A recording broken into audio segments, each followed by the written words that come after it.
Very nice to see you, sir. Thanks, Greta. Good to be with you again. All right, I have a letter here dated July 8th to President Obama, signed by you and Senator Kyle, and you're inviting him to the border. First of all, you heard back. No, we haven't. We haven't gotten a response yet, and I don't know that we will. But you know, the point is, this has become an issue that has really affected the entire United States. It's dominated a lot of the news.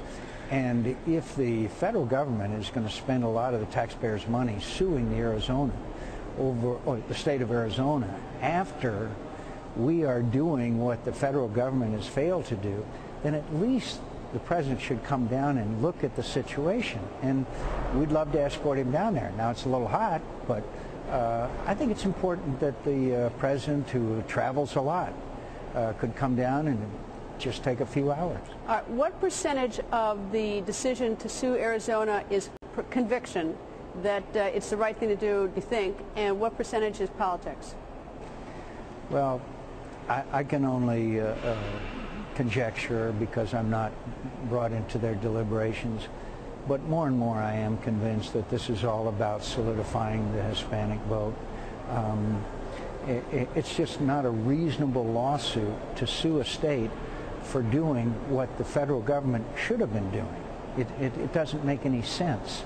And the fact is that I think that this lawsuit will not stand in court, but it may satisfy a portion of the president's political base. In terms of inviting the president to come to Arizona, what specifically do you want him to see that he hasn't seen? I want him to see parts of the fence that are not completed. I want him to see areas where there is frequent crossing. I want him to see where the drug smugglers are. You can see them across the border watching everything that goes on our side of the border, so that they can take their human beings that they are smuggling, who they mistreat terribly, and their drugs across our border. I want him to meet with the ranchers in the southern part of our state that are afraid to leave their homes even, and afraid to take their children to the bus stop. And I want to see him to see the signs that our government has put up in the southern part of our state that says, warning, you are in a human smuggling and drug smuggling area, and tells them to take certain precautions. People shouldn't have to live that way. I want him to see all that. All right, now we're going to travel tomorrow with the Secretary of Homeland Security, your former governor, Janet Napolitano, to Texas. But let me ask you this. How is the Texas border, or is it different? If the president went to the Texas border, would he say the same thing as if he went to the Tucson sector border of your state? Is it different in any way? Well, there have been more improvements in other parts, and I don't deny that there have been improvements in border security, but it has not kept up with the level of violence which has transpired on the other side of the border. Well, he would, I think in Texas they would see that there's some areas where they have made significant improvements.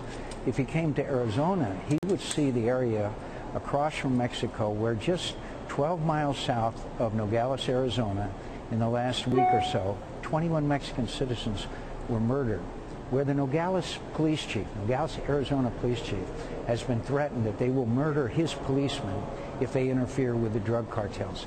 That's the kind of thing I want him to see. The Sinaloa drug cartel across the Arizona border is the most powerful and the most vicious, headed by a guy named Guzman. Why do you think he won't go to Arizona? I know he's got a lot on his plate. He's a very busy man. Every president is. But why do you think he won't accept this invitation? And Governor Brewer's been pounding him to come down as well. She invited him too. But why won't he go? I don't know. I don't know the answer to that. But clearly, if he is using the full weight of his government to sue the state of Arizona over a situation that his Justice Department and he find unacceptable, then I think he at least owes it to the citizens of Arizona to come and see what it's all about. And I think he may change his opinion. Well, a lot of American people outside of Arizona support what Arizona is doing. Do you think that will have, the polls or the people's enthusiasm for any law, does that have any impact? I don't know, because again, there is a strong suspicion on my part that this is a political move as much as it is any other. But it's heartening to me that the majority of the American people, 60, 70, 80%, depending on how you ask the question, support what we're trying to do in the state of Arizona. and get our border secured, and the action that the state of Arizona took. What's sort of interesting is that members of the Democratic Party in your state, in Congress, are they're in favor of the law, but they are opposed to the federal government filing suit, as they've done.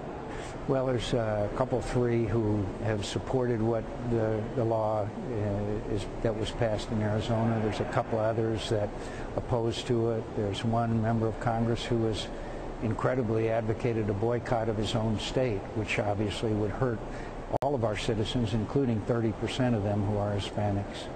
You know what I don't understand, though, is that you send a letter to the president, and other members of Congress will send letters to the president, and is that everyone always sends letters, and I never hear that anyone gets an answer. Do you ever get answers out of any of your letters? Oh yeah, sometimes we do.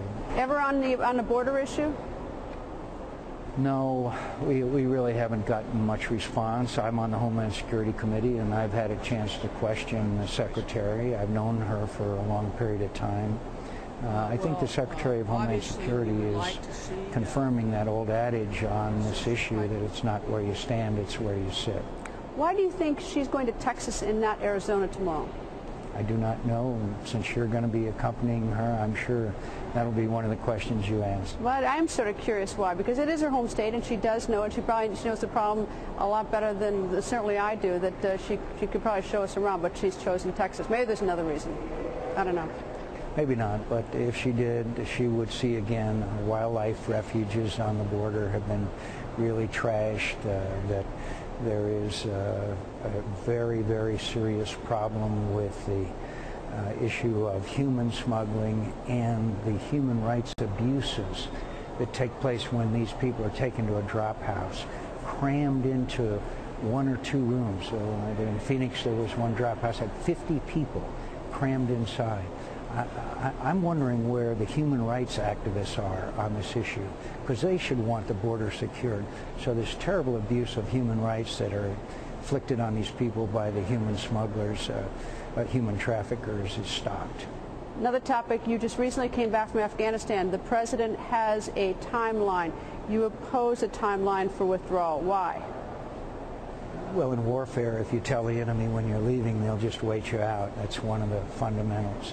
We were down in Kandahar at a checkpoint outside of Kandahar, talked to a Afghan police chief who had been brought in, whose reputation was not one of corruption. And we asked him, and he said, yes, the Taliban are saying that you're leaving, and that when you leave, they'll cut off our heads if we cooperate. And, I mean, it's reached down to the level of police chiefs in Afghanistan, and it has caused the Pakistanis to act in a way that they may be accommodating. It has caused President Karzai to doubt our tenacity and our commitment, and so it has unsettled the entire region. All the president has to do is say, this withdrawal will be conditions-based, conditions on the ground. We know that things are not as progressing as quickly as we had wanted them to, and so that's all the president has to say. Why do you think he did a timeline and not conditions-based? Is it because he thinks it's the really smart idea? He lacks the experience? His generals are telling him something different? His national security? Why did he pick a timeline, do you think? I asked General Petraeus in the hearings a week or so ago if any military person had recommended to the president that he set a date for withdrawal from Afghanistan. He said no, no military person had recommended it. So the only conclusion you can draw is that political considerations played a role. In other words, the left base of his party played a role in that decision. It certainly wasn't because of a military recommendation.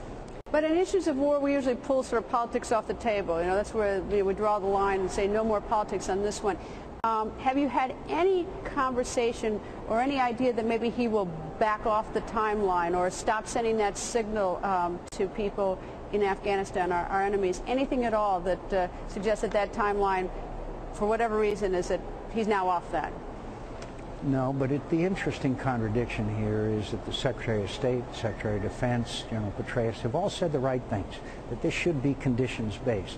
At the same time, his spokesperson, Mr. Gibbs, says it's, quote, etched in stone and he has the chisel. On one of the Sunday shows, Rahm Emanuel, his chief political advisor, said, absolutely, we're leaving. beginning in middle of 2011. So there's conflicting messages, and the president in Toronto gave, to me, most confusing message, and that was, he said, and I quote, "We're not going to turn out the lights and close the door." What in the middle of 2011? What does that mean? Well, can you call him up, or is there any way you can pull along his Democratic colleagues in the U.S. Senate and say, look, what's going on, because this is not an inconsequential topic. We have men and women fighting for us over there. I mean, this is not one that we can just sort of ignore, an issue we can ignore. As we had feared, casualties are going up as they move into Kandahar and try to control the most important part of Afghanistan by most criteria. I wish the president understood that you cannot sound an uncertain trumpet, and our failure in Afghanistan will cause consequences that you and I haven't time to discuss on this program. But it's very serious that if we have to leave the region and the other players in the region accommodate.